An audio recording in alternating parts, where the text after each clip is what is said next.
votre budget. Mais je vous invite à une révolution.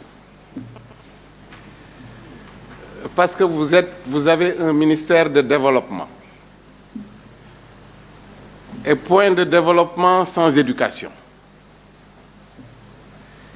Les supports ou outils de formation.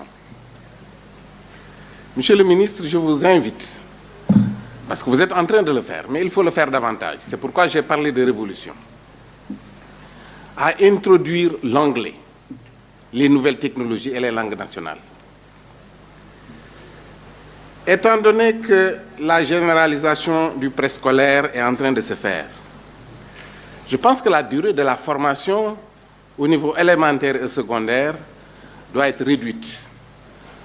On ne peut plus rester pendant 6 ans pour faire l'école primaire et 7 ans pour faire le lycée.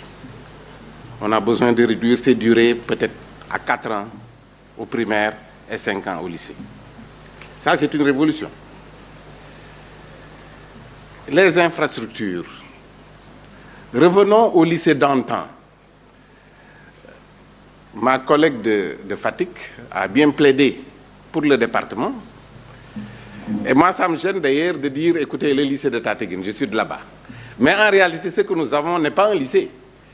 C'est un CM qu'on a appelé simplement lycée. Mais les lycées que nous connaissons, ce sont des infrastructures, des bâtiments, des laboratoires. On doit revenir à cela. Étant donné que je prône cette révolution de réduction de la durée, le lycée partirait de la 6e à la terminale sur 5 ans. On n'aurait plus besoin de faire, n'est-ce pas, ces examens intermédiaires comme le brevet. Hier, un de mes collègues a parlé de l'élimination du baccalauréat. Moi, j'ai dit d'ailleurs dans mon programme de campagne qu'il fallait éliminer les séries de bac. Ça ne sert absolument à rien, ces séries de bac.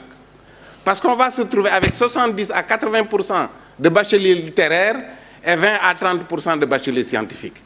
Et depuis l'indépendance, c'est comme ça. Je pense qu'il faut qu'on change de paradigme. Parce qu'il n'y a pas de mythe au niveau des mathématiques. Il n'y a pas de mythe au niveau de la physique. Il n'y a pas de mythe au niveau de la philosophie.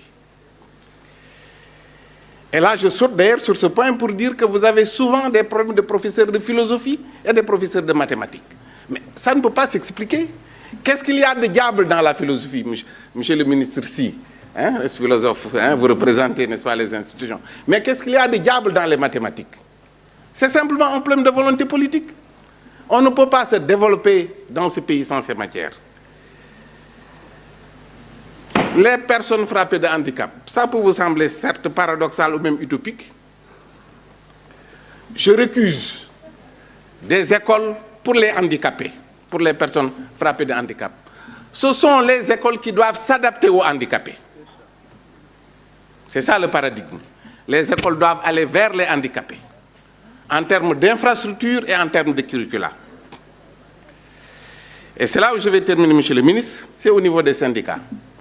Il ne s'agit pas simplement de l'éducation nationale. Il s'agit de l'administration dans son entièreté. Refuser d'être l'otage des syndicats. On affectait un enseignant. Un enseignant est un fonctionnaire qui est payé par le contribuable. Mais aujourd'hui, il y a l'auto-affectation. Ce sont les syndicats qui se réunissent pour dire il y a tel poste de libre, moi je vais aller là-bas.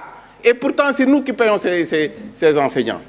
Refusez cet otage, cette prise d'otage dont vous faites. Voilà, je vous remercie, monsieur le ministre. Ah ben oui, vous pouvez le dire.